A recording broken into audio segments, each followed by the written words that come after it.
माझं म्हणणं असं चुकलंच पाहिजे. आता जिने तुमच्या सांगितलं कुठल्या तरी शिकता येते, बरोबर आहे का नाही? चुकण्यातूनच शिकता येते.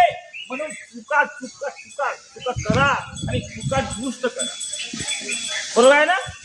म्हणून घाबरून जाऊ नका, तुम्ही उत्तर घ्या.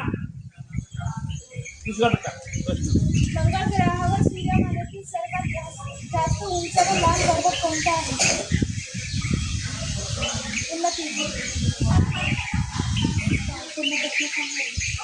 मंगळ ग्रहातील सूर्यमालेतील सर्वात जास्त उंच मंगळ ग्रहातील सर्वात उंच व लांब पर्वत ऑलिम्पस माउंट आहे.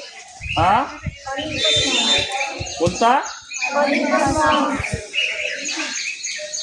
बर. सूर्यमालेतील कोणत्या ग्रहांना वादळी ग्रह म्हणतात? कोणत्या ग्रहांना वादळी ग्रह म्हणतात? सूर्यमालेतील भूमी या ग्रहाला